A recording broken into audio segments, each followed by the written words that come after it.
In 1989, a single plot of land in central Tokyo was worth more than the entire state of California. Not a neighborhood, not a district, one plot of land. 5 years later, it was worth almost nothing. 20 years later, Japan still hadn't recovered. This is the biggest financial bubble in human history, bigger than the Great Depression, bigger than the 2008 crash, and most people have never heard of it. Let's fix that. Picture this. It's 1980. Japan just survived nuclear bombs, military occupation, and having its entire economy wiped off the map.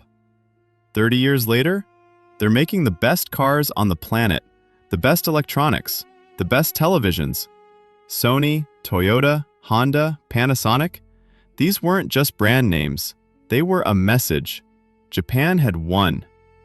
Western economists were writing books called Japan as Number One.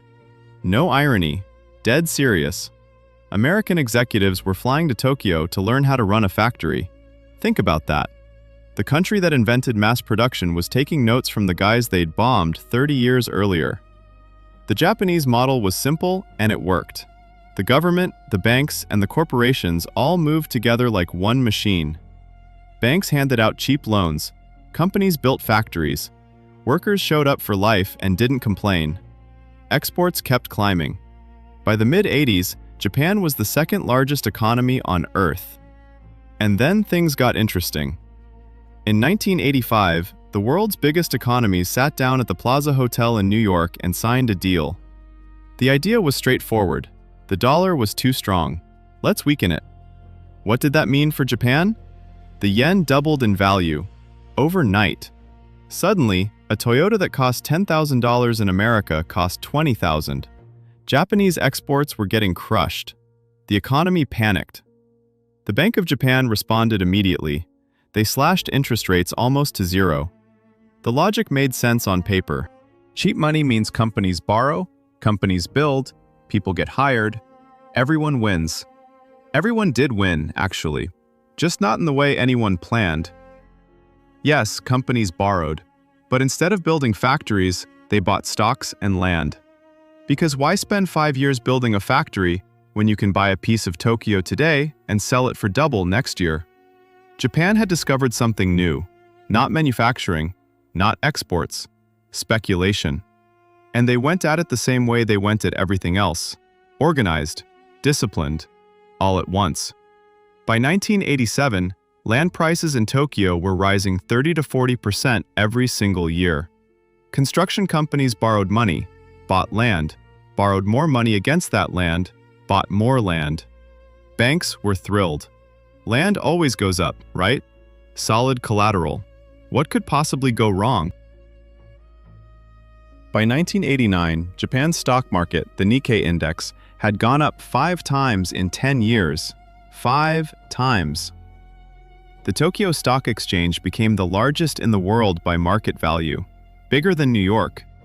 At its peak, it made up 45% of all global stock market value. 45%. A country with 2% of the world's population. Japanese companies were buying everything in sight. Sony bought Columbia Pictures. Mitsubishi bought Rockefeller Center in New York. Japanese golf clubs were selling memberships for $1 million each. Japanese collectors were paying record prices at auction for Van Goghs and Picassos. One Japanese businessman paid $82 million for Van Gogh's portrait of Dr. Gachet, then announced he wanted the painting burned with him when he died. The entire art world quietly exhaled when he didn't follow through. But here's what was happening underneath all of it. Banks were giving out loans against land as collateral. Land went up, so the collateral was worth more, so banks could lend even more against the same land. Borrow money, buy land. Land goes up. Borrow more against that land, buy more land. Sounds like a smart plan, as long as everything keeps going up. The problem was, nobody was asking why it kept going up. Land in Tokyo was selling for 75 times the price of equivalent land in Manhattan. 75 times. Not because Tokyo was a better city, but because everyone assumed it would always be that way. That's a bubble in its purest form. Something is worth whatever the next buyer is willing to pay, because that buyer assumes someone else will pay even more tomorrow. Japanese businessmen had a phrase for it: the land myth. Japanese land never falls in price. Serious people in expensive suits said this out loud. In a country made of 4 volcanic islands sitting on the Pacific Ring of Fire. Some people saw the problem. The Bank of Japan was getting nervous. Inflation was creeping up. Regular Japanese families couldn't afford an apartment in Tokyo anymore. Young couples were moving 100 kilometers outside the city and spending 3 hours a day commuting just to get to work. One government official said in an interview, "We've built an economy where it's more profitable to speculate than to produce." Nobody really listened, because stocks were up, and land was up, and everything was fine. December 29, 1989, the Nikkei hits its all-time high, 38,957 points. Nobody in the room knew it was the last day of the party. Early 1990, the Bank of Japan does what central banks always eventually do when they see a bubble. They raised interest rates, slowly, 5 times over the course of the year, from 2.5% up to 6%. On paper, it looked responsible. Cool down the market, stop inflation, get things back under control. In practice, it was a needle going into a balloon the size of the world's second-largest economy. The whole bubble was built on cheap money. Cheap money made borrowing make sense. Borrowing made buying land make sense. Land going up made borrowing even more make sense. When money got expensive, the whole chain started to snap. Companies that had borrowed at 2.5% were now paying 6%. Margins disappeared. Nobody wanted new loans. And without new buyers, who exactly was going to pay even more for land that already cost a ridiculous amount? Nobody. So prices started falling, quietly at first, a few percent. Analysts said, normal correction, nothing to worry about. Then faster again. And here's where the system started eating itself. Remember how it worked on the way up? Banks lend against land. Land falls, collateral drops in value, bank demands partial repayment. Company sells land to repay the loan. More land hits the market. Prices fall further. Collateral drops again. Banks demand more repayments. A spiral, straight down. No floor in sight. By 1992, the Nikkei had lost half its value from the peak. And that was just the beginning. Tokyo land prices fell 60%, then 70%, then 80%.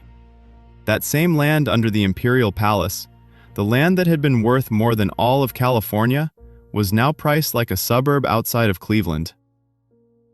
Japanese banks opened their books and found mountains of bad loans. Money they'd never get back. They gave it a polite name, non-performing assets. What it actually meant was, we lost this money, it's gone, it's never coming back. Now here's the darkest part of this story. Not the bubble itself, not the crash, what came after. Because the Japanese government made one of the biggest policy mistakes in modern economic history. They refused to admit how bad it was. Japan has a cultural concept called mentsu, face, reputation. In Japanese culture, public shame is sometimes treated as worse than death, let alone bankruptcy. Banks didn't want to admit their losses because that meant admitting they'd made idiotic loans for a decade. The government didn't want to admit the scale of the disaster because that meant admitting the whole system had been built on a fantasy. So they did what governments do when they can't face the truth. They pretended everything was fine and quietly pumped money into banks that were already dead. Economists call them zombie banks. Not alive, they weren't growing, lending normally, or helping the economy function. But not dead either, the government kept them on life support. They just existed, taking up space, consuming resources. And as long as zombie banks were eating up capital, healthy businesses couldn't get the loans they needed to actually grow. Japan entered what economists carefully call the lost decade. Then it became 2 lost decades. Then, honestly, 3. Think about what that means. This was the country that was supposed to own the 21st century. The economy the whole world was studying as the model for success. 20 years of stagnation, deflation. Young Japanese people stopped buying apartments because everyone knew prices would keep falling. Why buy something today for $1 million if it'll be worth $800,000 next year? That's called a deflationary trap. And it's one of the nastiest things that can happen to an economy. When everyone expects prices to fall, nobody spends today. When nobody spends, companies don't make money. When companies don't make money, they stop hiring. The whole economy just shrinks. The Bank of Japan cut rates to zero. They invented quantitative easing years before the Americans ever heard of it. Nothing worked. The Nikkei index, the one that hit 38,957 in December of 1989, by 2003, it had dropped to 7,607. That's an 80% drop over 13 years. Investors who bought at the peak in 1989 finally got their money back in 2024. 35 years of waiting. So what does any of this actually tell us? 3 things. First, when everyone around you is saying prices always go up, that's not a law of nature. That's what a bubble sounds like from the inside. Second, governments can inflate a bubble with the best intentions. The Bank of Japan was trying to help the economy. They did help, just not the part they were aiming at. Third, hiding the problem costs more than admitting it. Japan's banks refused to book their losses in 1991. They paid for that decision with 30 years of stagnation. One last thing. Right now, somewhere in the world, someone is telling their friends that real estate in their city never goes down. The Japanese said the exact same thing.